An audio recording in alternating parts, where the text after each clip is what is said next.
10, 9, 8, 7, 6, 5, 4, 3, 2,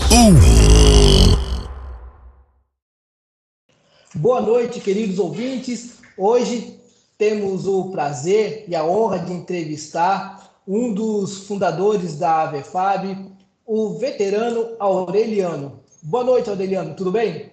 Boa noite, José. Tudo bom, meu querido? Estou bem, graças a Deus. Quero agradecer você, tá, em nome do nosso presidente, o veterano Wagner Tadeu Frati, né, por você ter aceito o nosso convite de participar dessa entrevista, né, conhecer um pouco mais sobre você. E vamos lá já para a primeira pergunta, né, que eu faço a todo entrevistado. Qual o seu nome completo, o seu nome de guerra e em que ano você entrou na Força Aérea? Meu nome completo é Silvio Aureliano, o meu nome de guerra é Aureliano. Eu entrei na segunda turma de 1992 na BASP. Segunda turma de 92 na base aérea. E você entrou no serviço inicial, né? Completou 18 anos e foi se alistar. Isso, corretamente. E como foi para você essa transformação, né? Sair da vida civil e para a vida militar? Como foi isso para você? Foi muito Então, difícil? era um sonho, José, desde criança, né? Então, vamos dizer assim, quando eu entrei naquela fase de alistamento, eu tinha a opção de se alistar no Exército, mas eu acabei procurando a aeronáutica em Guarulhos, né? E teve toda uma seleção. Eu sei que toda essa seleção durou quase um ano, entendeu? Sim, também. Comigo também. Eu servi na base aérea e também demorou quase um ano, né? Até você realmente incorporar aquele monte de testes que você tem que fazer, entrevista, aquela coisa toda, quase um ano demorou. E você na base aérea, você fazia o que na base aérea? Então, depois que passou aquela fase de treinamentos, né? Eu fui alocado na intendência, então eu trabalhava no Cassino dos Sargentos. E acabava circulando entre o Cassino dos Sargentos e os cassinos oficiais, né? Então Essa, era Boca Rica. quase, né? Naquela época nós estávamos passando um grande problema na aeronáutica, né? Que nós estávamos com meio expediente, né? Sim. Meio expediente, não tinha dinheiro para nada. Quando tinha almoço no rancho era péssimo, né? A gente lembra das refeições. É, A minha sorte ainda é que, vamos dizer assim, como eu trabalhava no cassino, dos sargentos, automaticamente tinha cantina, né? E como naquela época a aeronáutica estava passando umas dificuldades aí com meio expediente, a alimentação era somente para os que eram internos, né? Quem permanecia dentro da FAB. Então, como eu estava no cassino e tinha lá uma cantina, a gente acabava fazendo o almoço na cantina. Então, quase não utilizei a cantina da própria Força Aérea. tá. Você utilizava a cantina lá do Do cassino cassino. do. Tá, não era aquela cantina que ficava lá perto do Binfa Não, lá, perto do comando, não. não, né? Que você deixava todo o seu soldo no final lá, né? Né? A gente tínhamos também aquela cantina, mas não era uma cantina, era quase um bomboniere, né? Dentro do Binfa, lembra? Isso, lá mesmo. É. Ali eu deixava o soldo todo, Ixi, isso aí ia daqueles lá comer. lanches. Era só comer a coxinha, o refrigerante lá e ficava ficando o soldo todo lá, né? Sabe que o nosso soldo era muito pequeno, né? Acho que na época a gente ganhava meio salário mínimo, né? Não, Na isso minha época era meio salário mínimo. não sei, porque eu sou da segunda de 91. Era um salário mínimo. Um Mas salário? é que era muito baixo, né? Então, no meu, acho que na segunda, em 92, já era meio salário mínimo. E quem ganhava, você só ganhava mais quando você enganjava, né? Então, você enganjava, esperava para ser S1, aí você ganhava mais ou menos assim, uns 2 salários mínimos, alguma coisa assim. Entendi.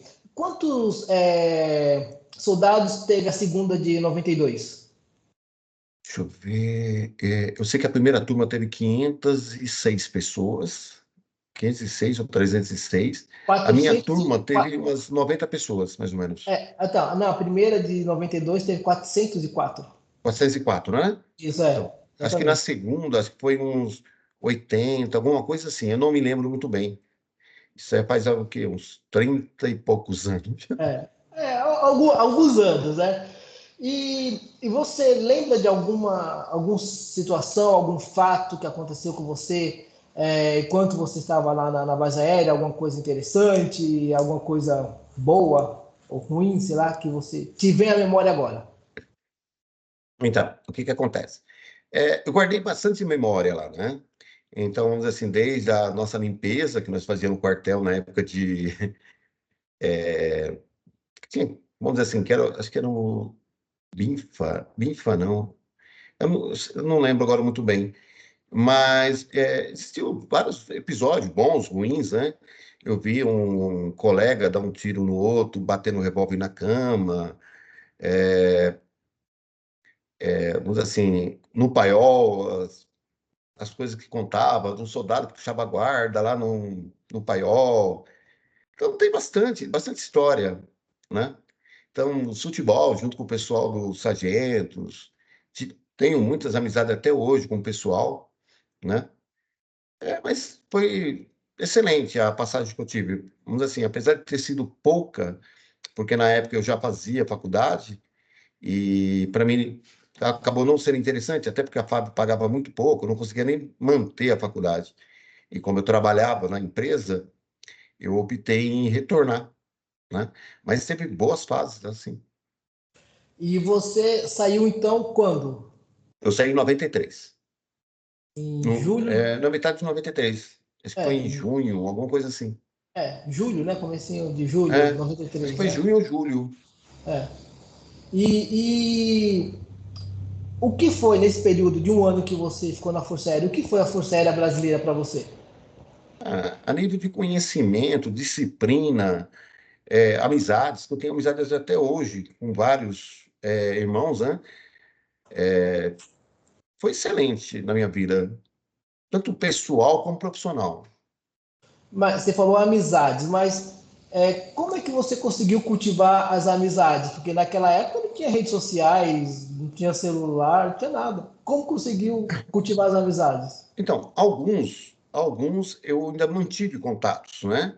Então, alguns da minha turma, alguns sargentos que ainda depois se encontramos em alguns eventos, alguma coisa assim, e a gente manteve contato. Eu tenho contato com o Ruiz, com o Cabo Ruiz, o Flauzino, tenho contato com que era o sargento da época do BINFA, que era o nosso instrutor, que é o Moraes, o Cazé, entendeu? Então, isso aí a gente... E com a rede social, ficou mais fácil você conseguir fazer esse link, né? Entendi. Então você era peixe do Cabo Ruiz e do Flauzino? Não, assim, como eu era do cassino, assim, eu tinha muita curiosidade com os sargentos do cassino. Apesar que na época nem o Moraes, nem o Cazé utilizavam o cassino, né? Eles acabavam pernoitando no Binfa mesmo, né? Então, mas era, assim, foi uma amizade assim espontânea, natural com eles. É. O Sargento Moraes é gente fina, né? Apesar que ele me fez de pagar 10 quando descobriu que o meu sobrenome era Moraes, mas ele era gente fina, né? São pessoas que a gente não esquece, né, no recrutamento, né? Sargento Moraes, Cabo Ruiz, o Flauzino, aqueles dois sargentos novinhos, que eu esqueci o nome deles também, O Davi, O Davi tinha um outro também que era novinho também, o que eu não outro, lembro. eu não estou lembrando do outro. Mas eu Sim, tinha dois novinhos lá, né? Acho que isso. entrou, era o Davi, que tinha 17 anos quando ele entrou como terceiro sargento. Isso, novinho. Ele entrou na minha turma, na É, segunda de 91. Ele foi a primeira turma dele. E todo cheio de gás, né? Novinho pra caramba. mas foi muito bom. Foi uma turma boa na época, né? De instrução. Eu não sei como foi as próximas, né? Mas eles tinham uma reputação muito boa dentro da base aérea, né? Em questão de instrução dos soldados, hein? E acho que passou muita gente por eles, né? Nessas instruções deles, né? Sim. E na sua visão, a Força Aérea mudou muito daquela época de 93 para a Força Aérea agora de 2024? Então, eu não acompanho mais. Sinceramente, eu não vou muito nos quartéis, ok? O que acontece? Eu vou no quartel quando tem uma festa ou outra, eu acompanho, eu vejo assim, as instruções que o pessoal me passa, é que antigamente a gente não tinha esse problema de assédio, essas coisas, né? E hoje, o soldado, você não pode nem deixar ele no sol, coisa que a gente ficava no sol o dia inteiro na instrução. Então, a alimentação, às vezes a gente nem se alimentava, entendeu? E estava na instrução, ok? E hoje isso tirou, né? Vamos dizer assim, deu um pouco. Eu acho que deu uma mexida com a instrução dos soldados da base aérea. Não só da base, eu acho que de toda a Força Armada, né? Então, houve sim uma mudança muito grande. Então, você acha que isso relaxou um pouco aquele militarismo raiz que a gente aprendeu para o militarismo de hoje? Ah, não, com certeza, não tenha dúvidas. Não tenha dúvida disso. Entendeu? E Também, outra, naquela época a gente podia andar fardado até na rua, né? Uma coisa que eu não vejo acontecer mais hoje. Ninguém anda mais fardado, né? também, E hoje há até um risco se você andar fardado. pelo menos na minha época, a gente andava fardado para não pagar ônibus, né?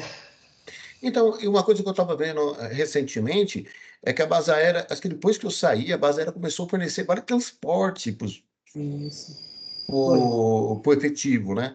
Uma coisa que era até estranho, porque você militar nas Forças Armadas e ter que pagar passagem, coisa que o Exército não paga, a Marinha não paga, era só nós da base aérea que pagava. Mas pelo que eu me lembro, para o transporte daqui da cidade de São Paulo, a gente não Não pagava, né? pagava. A gente pagava aquele ônibus intermunicipal que vai para Guarulhos, para a base aérea. Isso. É isso Era o mesmo. único que a gente pagava, né? E até hoje paga. Pelo jeito, acho que até hoje paga, né? E vamos agora falar um pouco sobre a sua vida civil. Você é casado, é solteiro, tem Sou filhos? divorciado. É divorciado, tem filhos? Tenho 4 filhos. 4 filhos. Qual a sua formação acadêmica? Sou formado em Direito. Formado em Direito. E especializado em alguma área? Então, eu fiz especialização em 4 áreas: em Direito Tributário, Direito Criminal, Direito Trabalhista e Direito Empresarial. E atualmente você trabalha em qual área? Ou em todas? Todas. Todas. E então, você falar direito do trabalho, né? Você falou que é especialista também em direito do trabalho. Como é que é essa demanda trabalhista após a reforma de novembro de 2018? Então, a reforma foi em 2019, né? 2019? Isso. 2019. O que acontece? Eu acho que melhorou, ok? Porque antigamente, o pessoal, vamos dizer assim, o pessoal que atua na Justiça do Trabalho acabava fazendo pedidos, às vezes, como não tinha punição, não tinha nada, fazia pedidos genéricos, ok? Isso aí acabava acumulando um grande número de demandas na Justiça do Trabalho, com isso fazendo um atraso dessas demandas, né? E hoje, com alguns ajustes de sucumbência, de você liquidar o pedido certo, esse tipo de coisa, eu acho que melhorou muito, porque diminuiu o prazo. E outra, dentro de todas as justiças, a Justiça do Trabalho hoje, ela tem, para mim, um dos melhores sistemas de utilização de distribuição de ação, de fazer audiência, ok? Então, ela está muito, vamos dizer assim, muito acima ou mais para frente do que a nossa justiça comum, né? Hoje eu tenho a Justiça do Trabalho, eu consigo resolver uma demanda aí com todos os recursos em 2 anos, coisa que na Justiça Comum está me demorando 4, 5, 6 anos. Então, na sua visão, a justiça do trabalho ela é mais célere? É, hoje sim. Aí você falou que em relação à mudança hoje, né, a demanda da Justiça do Trabalho está um pouco diferente antes da reforma trabalhista, por causa que não tem muitos pedidos genéricos, né? Esses pedidos genéricos seria o quê? Seria aqueles pedidos que alguns advogados inventam que o funcionário era tipo escravo, trabalhava 24 horas, não saía para almoçar, essas coisas assim absurdas.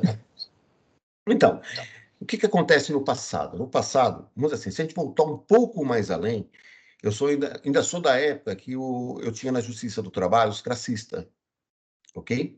E o fórum era dividido aí em 5 prédios no centro de São Paulo. Estou falando assim, a Justiça do Trabalho de São Paulo, né? na prática, eu acho que naquela época existia muita aventura jurídica, entendeu? Vamos dizer assim, existia muita coisa que estava na jurisprudência e o pessoal tentava criar. Então, vou te dar um exemplo, deixa eu ver, dano moral, ok? Então, a justiça, em 2019, ou mesmo na emenda 45, ele veio e falou sobre o dano moral, quando cabe e quando não cabe. E antigamente todas as ações tinha, entendeu? Todo mundo pedia. E algum juiz dava, outro não dava. Então, quando ficou essa brincadeira, dava ou não dava, todos os advogados começaram a fazer pedidos genéricos e pedidos sem fundamentação. Isso aí acabou trazendo na Justiça do Trabalho um grande volume de processos. E eu acho que com a reforma reduziu muito, porque é o seguinte, tem coisas na lei que não, vamos dizer assim, que não tinha regulamentação e acabou vindo a reforma e regulou. Então, vamos dizer assim para você, um exemplo seria aquele horário itinerary, que seria da casa do empregado à empresa. Isso era considerado como, se acontecesse alguma coisa em percurso, era um acidente do trabalho. Coisa que a justiça veio e tirou, ok? Havia muita discussão referente a um intervalo intrajornada, que é o intervalo de refeição. E a reforma, assim, dando poderes para as convenções coletivas, acabou ajustando isso aí, ok? A questão da pessoa fazer 30 minutos e receber os outros 30. Então, isso aí tinha juiz que dava e tinha juiz que não dava. Então, a reforma veio e acabou com isso aí. Com isso, eu diminui muito a questão de discussão de ações sobre esses assuntos. Entendi. E eu creio também que pode ter ajudado também a diminuir a questão da punição que você falou, né? Que, tipo, se você entra com processo trabalhista sem ter uma base para processar a empresa. E acho que no passado o funcionário inventava um monte de coisa, processava a empresa, ele suponho que perdia, mas ele não era punido. Hoje já é diferente. Então, em alguns casos, né? Então, só para a gente poder pontuar o que acontece. Quando eu tenho um empregado que ele ganha abaixo de 40% do teto do salário mínimo, ele é considerado que ele ganha justiça gratuita. Então, ele não é penalizado, né? Então, quem ganha acima disso, sim, ele vai arcar com os honorários de sucumbência e vai arcar com as custas processuais, ok? Mas no começo era para ser para todo mundo, mas o Supremo veio e mudou essas regras também. Então, vamos dizer assim, eu sei que no Supremo tem um tema que está se discutindo com relação a essa reforma ainda, entendeu? Pode ser que amanhã o Supremo venha e entenda que essa reforma aí é inconstitucional, E né? você acha, no seu ponto de vista, como Alguns a temas, gente, sim. você acha que é inconstitucional? Eu Mesmo, acho que te, tentar. mesmo, mesmo tendo sido aprovado pelo Congresso. Então, se a gente for voltar no passado, nós tivemos uma questão de cooperativas. Não sei se você tem essa lembrança. Nas cooperativas, foi um projeto aprovado, tudo bonitinho, que gerou, no final, uma inconstitucionalidade do projeto e trouxe para as empresas um ônus enorme de ações trabalhistas, essas coisas. E teve muitas empresas que quebrou. Eu entendo da seguinte forma, houve aí uma reforma referente aí da terceirização, né? Vamos pegar como exemplo a questão de atividade de fim, de eu poder terceirizar atividade de fim em cooperativa, essas coisas. Então, a lei está disciplinando, vamos dizer assim, está levando nesse contexto, né? Eu entendo que a atividade de fim não pode, senão eu acabei com a questão de direitos trabalhistas. Entendi. Então, eu acho que as empresas estão criando muito PJ para empregado e amanhã isso pode custar muito caro. Se chegar uma ação lá em cima e entender que esse tipo de terceirização ou de pejotização que a gente anda falando foi inconstitucional e fere a lei, criamos aí sim um problema muito grande para as empresas. Essa questão da pejotização, né, que você falou que isso está acontecendo bastante. Mas você não acha que ainda todos esses encargos trabalhistas, tudo essa questão da CLT, isso não encarece demais a mão de obra para o empregador? Não, eu também entendo, né, que se você for ver pelo lado da empresa, a questão tributária é muito maior do que a trabalhista. Então, se você pegar os empregados, a única coisa que você tem de oneração nas empresas aqui porque assim, se você for pensar no INSS hoje, quem paga o INSS é o empregado. A única coisa que a empresa recolhe, se ela tiver dentro de uma tributação correta, um simples, vamos dizer assim, ela é isenta de recolher os 20% do INSS, e quem recolhe o INSS é o próprio empregado, que é descontado na folha de pagamento dele, ok? Então, o custo que você teria é o quê? Férias, 13º. Se tiver horas extras, é porque o funcionário trabalhou a mais, ok? Então, eu não vejo aí o porquê que está onerando tanto. Porque esse tipo de verbas, na pejotização, eu estou tirando do empregado, né? Então, quer dizer, se eu continuar nesse mesmo caminho, daqui 5, 10 anos, eu não tenho ninguém com carteira registrada mais. Todo mundo vai ser PJ, então, ou terceirizado, né? Eu acabei com... E outra, cada vez que eu fizer isso aí, eu vou mais além ainda. A questão do INSS. Se eu não tenho registro, eu não estou recolhendo. Se eu não estou recolhendo, amanhã eu vou poder ter problemas com a aposentadoria, eu tenho menos dinheiro entrando no cofre para pagar as aposentadorias atuais. Então, eu acho que é um sistema dominó. Não, eu entendo, eu entendo. Mas vamos supor, você falou quem banca a previdência, no caso do Simples Nacional, é um funcionário. Não, Mas nas empresas normais, não. Vamos supor, é no mínimo 26,8% sobre a folha de pagamento que a empresa contribui. Isso numa empresa de médio porte, isso já é pesado. não, mas desde quando estamos assim? Só que se eu tirar também, pensando que vão abrir mais campo de trabalho, isso é mentira, não vai. E outra, toda essa carga tributária que as empresas têm, eu entendo que ela é repassada para o produto final dela, né?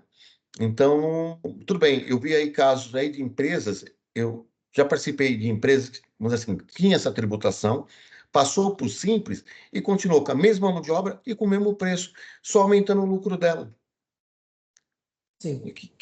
Vamos dizer assim, você tira toda essa tributação dela, mas a empresa não sai daquilo, ela não vai evoluir. Até porque existe uma concorrência muito grande. E Sim. as empresas, querendo ou não, hoje, elas tabelam o produto, Sim. Agora, infelizmente. agora a questão lá do STF, né? Que você falou que a reforma trabalhista que foi uma emenda constitucional, certo? Então, tem alguns pontos que estão sendo discutidos. Uma delas é sobre a validade da convenção coletiva acima da lei. Eu acho que isso não pode, né? Então, eu tenho que obedecer à Constituição Federal. Se eu não estou conseguindo obedecer, aí não pode vir uma lei criada pelos... Uma lei não, um contrato, né? Criado pelos sindicatos, ter mais valor do que a Constituição Federal, ok? Então, tem muita coisa nas convenções coletivas que estão automaticamente machucando o artigo 7º da Constituição Federal. E o pessoal está aceitando uma boa, ninguém está falando nada e estão deixando tocar. Não pode. E essa questão, então, vamos supor, o que você acha, no seu ponto de vista, não só na esfera trabalhista, mas do direito em geral? Essa situação que nós estamos vendo hoje em dia. O Congresso vai lá, aprova uma lei, algum partido não concorda, judicializa no STF, o STF vai lá e derruba. O que você acha que isso vai acontecer? Aonde que nós vamos chegar desse jeito? Porque, nesse caso, nós estamos acabando meio que anulando o executivo e o legislativo. Então, quando eu estudei no passado, sempre foi os três poderes e eram independentes. Não é verdade? Uma coisa que eu vejo atualmente é que o nosso Supremo é totalmente político, ok? As decisões deles é politicamente, não é decisões para você solucionar tal situação. Eu te dou como um exemplo para vocês uma correção do FGTS que está lá parado há mais de 15 anos, e cada dia que vai terminar aquele processo, a juizada, os ministros pedem ele concluso e trava o processo novamente, ok? Então, as decisões do nosso Supremo, me desculpa falar, é totalmente política. ok? Eu vejo muito acontecer o seguinte, entra uma lei, o Supremo já vai lá e automaticamente já desconfigura a lei toda, fala que a lei é inconstitucional, não sei o que. Isso aí vamos dizer assim, eu entendo que o Supremo ele atua hoje como um órgão totalmente político. E aí você me coloca uma situação, qual que é a tendência disso, né? É essa guerra que a gente vê hoje entre os três poderes, um atacando o outro. Então, eu vi essa semana aí, parece que o Senado pedindo o impeachment de um dos ministros. É o que está acontecendo, aí vai ficar esse jogo dos dois lados. Porque, sinceramente, dentro dos três poderes, para mim, precisaria dar uma mexida no geral. Porque a corrupção chegou nos três poderes, Entendi, infelizmente, entendeu? entendi. Bom, aí e você também falou que trabalha na esfera criminal, né? Como é para você ser um advogado criminal? Porque quando você fala de criminal, você está defendendo aquele cidadão que talvez não é cidadão de bem, mas você, como advogado, por causa da sua profissão, você é contratado e você tem que defendê-lo. Como que é isso para você? Vamos lá. Em questão do direito criminal, para mim, vamos dizer assim, eu sempre adorei, sempre gostei do criminal. Tanto que qual que era a minha intenção no começo? Era ser delegado de polícia. Então, eu ia fazer uma passagem pela aeronáutica, ok? Na época que eu estava na aeronáutica, eu já estudava direito, ok? E eu ia fazer uma passagem pela civil. Mas aí, conforme vai andando as coisas, acontecendo, eu acabei não optando por esse lado. Em questão do direito criminal, em defender uma pessoa, independente do que ela cometeu, para mim, vamos dizer assim, no direito criminal, é onde eu vejo mais atuação do direito. Independente, se eu estou defendendo um bandido, se é um trabalhador. Então, hoje, atualmente, o que eu faço no criminal? Eu atuo muito nessa área de Maria da Penha, né? Essas medidas protetivas, essas coisas. Atuo também na parte de defender os outros crimes. Só não atuo no homicídio, por enquanto. O restante eu faço todos. Crime eleitoral, todos os crimes. Mas o homicídio, você não atua porque você não quer, por questão de foro íntimo, ou porque. Não, porque eu acho que me demanda um pouco mais de tempo. E como eu tenho muitas outras coisas para fazer, eu acho que dentro dessa área do homicídio, quando você vai para um tribunal de júri, você tem que ter exclusividade somente em atuar só no criminal. Porque ele vai te demandar um certo tempo que você não vai poder ter para as outras áreas, né? Entendi, Sendo que os outros crimes, ele é um processo natural, né? entendi. E é a questão também, você falou que também é especializado em processo empresarial, né? O que seria isso? Não sei tudo que acontece dentro de uma empresa.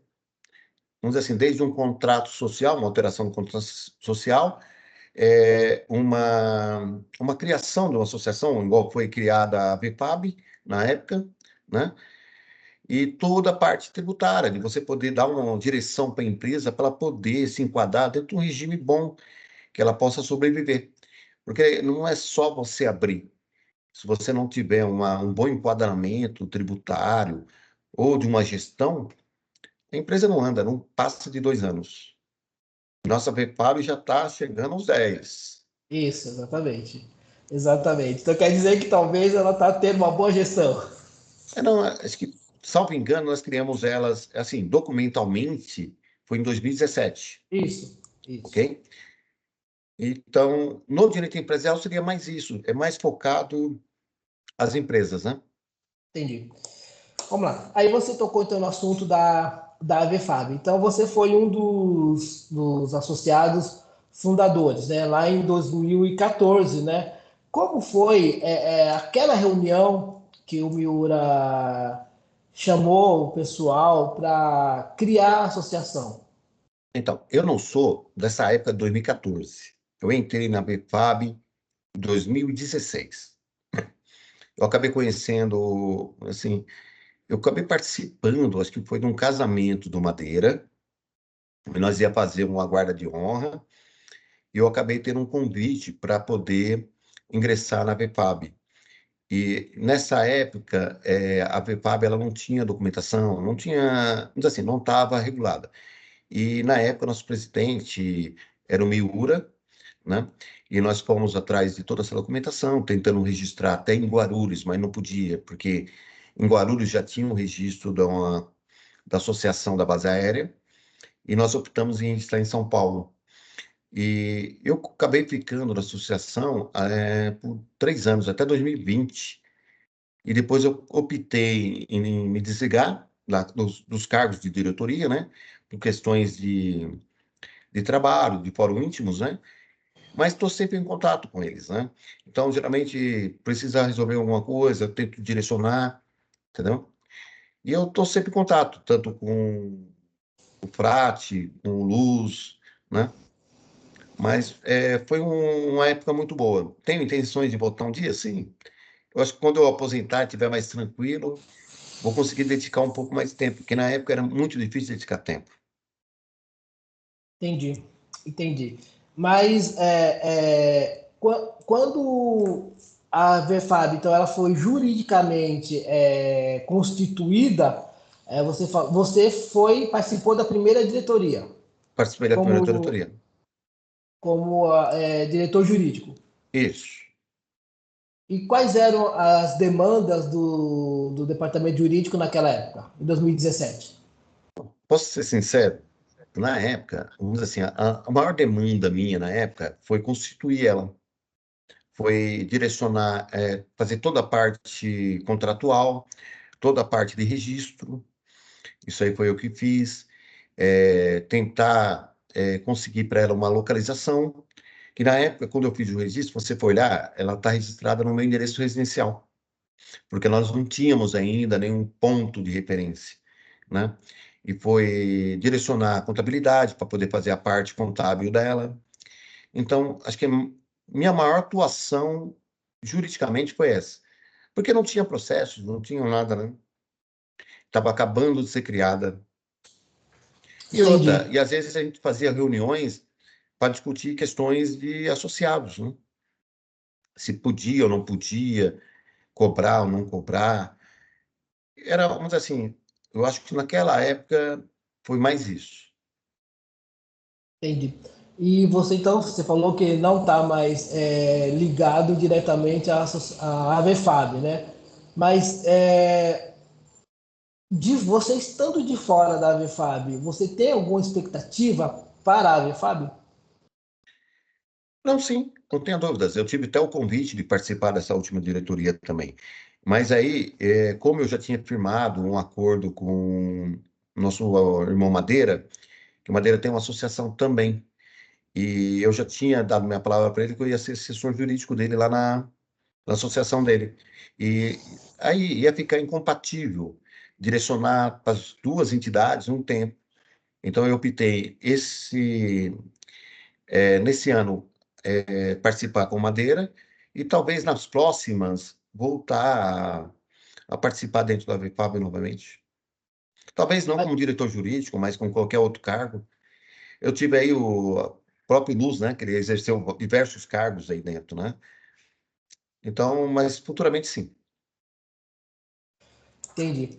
Uma outra coisa que você falou para mim é que você é membro, né, da maçonaria, né? O que é o que é ser um maçom? Aí é difícil de explicar. Não, maçonaria é como fosse uma associação normal, como é o Rotary, né? Como é um associado da VFAB, né? Não tem muitos segredos, não. Mas porque Existe lá seus existe. rituais, mas, então, em questão de rituais eu não posso falar, né? Mas vamos dizer assim, como fosse uma sociedade de irmãos também. Entendi. E como é que se pode, de que forma que uma pessoa que não é maçom pode se tornar um maçom? Só por convite Convite de um maçom de um regular. maçom. Existe aqui no Brasil, existe só três, nesse caso, três. três maçonarias. É o GOB, a GRESP e mais uma aí que é a... Esqueci, acho que é Paulista, alguma coisa assim, Ordem Oriente Paulista, alguma coisa assim. O restante não é da maçonaria, né? Então tem que tomar muito cuidado com isso aí. Então, hoje, atualmente, eu sou do GOB, Grande Oriente do Brasil. Aí ele tem cartas, né? Da maçonaria da Inglaterra. Agora o restante não, né? Então, o pessoal que às vezes recebe convites aí de algumas maçonarias, E não vale muito a pena. a maçonaria foi criada onde? Oi? Ó, essa parte histórica é difícil de responder. Alguns falam que foi na Inglaterra. Não sei, te juro. Ó, vou ser mais sincero para você. Não costumo estudar. E você é maçom há quanto tempo? Desde 2013. 2013. Você nunca se Não. preocupou em saber a história da maçonaria? Eu não estou sabendo da história nem do direito. Mas não, eu não tenho esses. Tem gente que gosta, né? De ir a fundo, pesquisar, estudar, porque assim, o que que acontece? A maçonaria, só para a gente poder entender um pouco, ela tem, vamos dizer assim, eu faço parte de um sistema que seria o York. Então, ele só tem três estágios, que seria aprendiz, companheiro e mestre. O resto você tem que fazer a parte, né? E tem outras partes da maçonaria que ela tem graus, 33 graus, alguns têm 22, entendeu? E seria a parte de estudos, né? Onde você vai entrar, entender melhor, saber os primórdios, essas coisas, né? Só que eu nunca tive interesse em evoluir nessa parte. Até porque eu tento focar tempo em outras coisas. E se não vou viver na maçonaria 24 horas por dia e 7 dias da semana. E não é meu objetivo. Entendeu? Então, Entendi, assim, eu utilizo para a maçonaria 2 dias no mês. entendi. Mas então, o que que a maçonaria traz para você? Além não sei se isso traz um status, ser maçom, se isso é um Ah, status no meio da sociedade, mas qual o benefício que a maçonaria traz para você? sinceramente, na maçonaria, nunca tive benefício nenhum. Não, não entrei na maçonaria com esse objetivo, né? Mas assim, quando eu tive um convite já do meu padrinho, que já até faleceu até na época do Covid, né? Eu tive sempre interesse em conhecer, né? E quando eu tive um convite para participar, esse tipo de coisa, mas nunca tive interesse, assim, porque, vou ser bem sincero para ti, a própria maçonaria é política, ok? E eu nunca gostei de politicagem, ok? Então, existe muita política e muita. Então, às vezes, eu fico imaginando assim, que não é nada daquilo que as pessoas que estão lá de fora pensam. Então, mas seria mais um network. Não, vamos dizer assim, na época, quando eu entrei, era para conhecimento mesmo, saber como funcionava. E network, óbvio, você faz muito amigos, né, irmãos, né? E aonde você vai, você é bem recebido, o tratamento muda, né?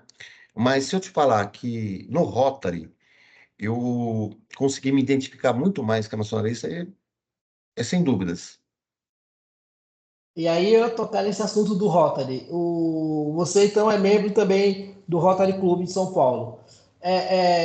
O que que o Rotary Clube faz por você e para a comunidade em que ele está estabelecido? Então, eu encontrei no Rotary uma coisa que eu buscava na maçonaria. Qual que é? É uma amizade, ok? No Rotary é diferente porque é o seguinte, a gente somos classificados por profissão. Eu não tenho dentro do mesmo Rotary, mas assim, no Rotary eu sou classificado como advogado criminal, ok? Porque trabalhista já tinha e outras áreas já tinha. Então já começa por aí que você vê que é muito mais organizado, ok? Em questão de companheirismo, o Rotary é muito melhor, né? Então a gente tem um companheirismo muito forte, ok? É, Acontece também muitos eventos com a sociedade. Então, existem muitos empresários, e não é questão de caixa. Então, muita coisa que acontece, o pessoal é muito diferente de falar. E hoje eu me identifico muito mais, entendeu? Apesar que, se você for ver, através da maçonaria que eu tive um convite no Rotary, né? A maioria do pessoal do Rotary é da maçonaria. Seria bem dizer, para mim, um braço, mas hoje muito mais evoluído. Entendi. Aí, você falou da questão do que não gosta muito de política, que você falou que talvez na maçonaria tem muita política, né?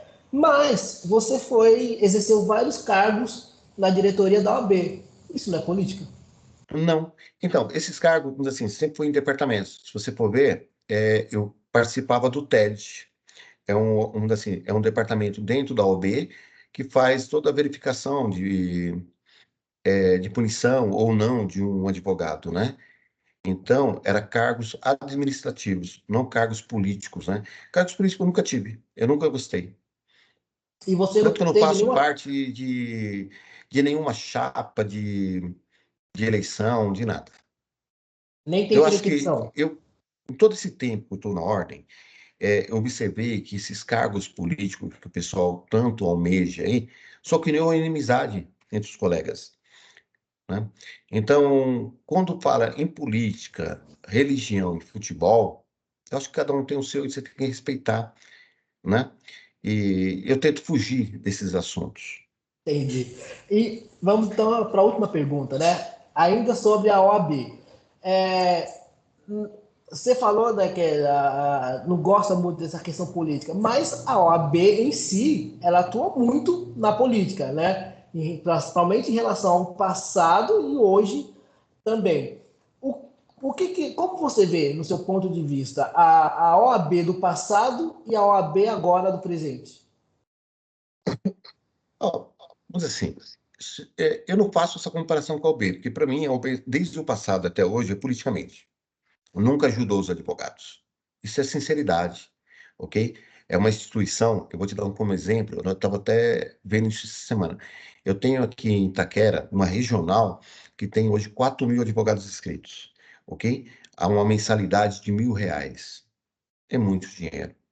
E se você for ver, eu tomei conhecimento esses dias que a OAB tem de caixa extra, sobrando 20 milhões que não se reverte a nada em benefício dos advogados de São Paulo. Estou falando só São Paulo. Tem no caixa 20 milhões, né? Sobrando.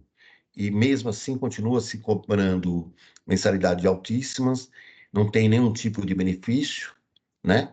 Tudo que você pede na OB é pago, né? Sempre tem um custo até de uma certidão.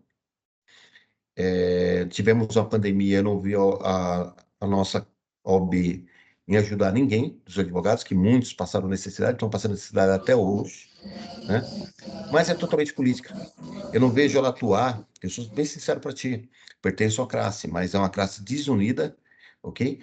E não vejo ela atuar em defesa de nenhum advogado, em E nenhum mas, sentido. entendi. Mas e a caixa de assistência lá, como é, da OAB? Ela não serve, não ajuda em nada? Sinceramente, era a oportunidade dela ter mostrado essa caixa aí na pandemia para os advogados, e não mostrou, né? Então, eu vi muitos advogados se humilhando para ter acho que era um pecúlio, acho que era 500 ou 300, alguma coisa assim. Enquanto você estava falando, eu estava procurando o nome dela, o CASP, né? É a casca.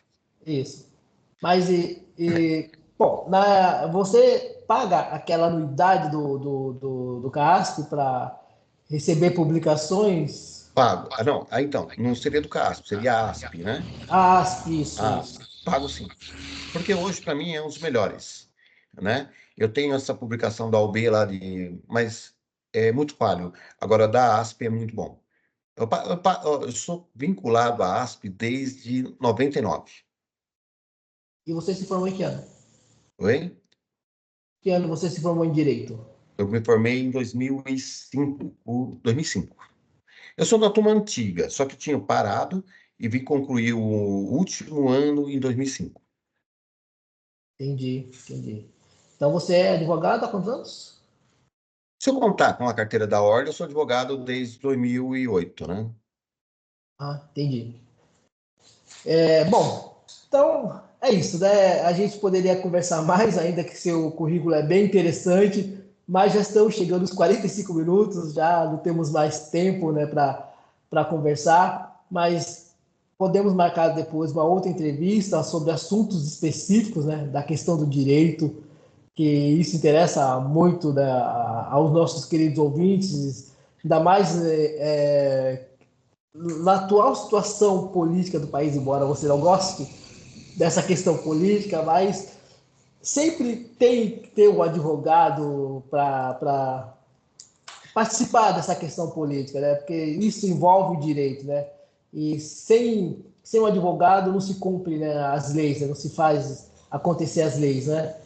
Então, eu agradeço você, né, por esse período, esses poucos minutos que tivemos para conhecer um pouco da sua vida, em nome do nosso presidente, do Frati e de toda a diretoria da AVEFAB. Eu agradeço a você e a minha continência. Eu que agradeço, José. Entendeu? Considerações, eu só tenho a agradecer a VFAB, né? Tenho diversos grandes amigos aí, principalmente o nosso presidente, né? Então, vira e mexe, eu estou lá na associação também dos sargentos oficiais aí, né? Participando de alguns eventos com eles. E futuramente eu tento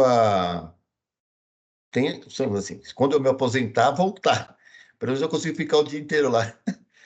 Se Mas é aposentar tranquilo. sem de novo, né? Sem de novo se aposentar. Tá nada, cara. Já tô.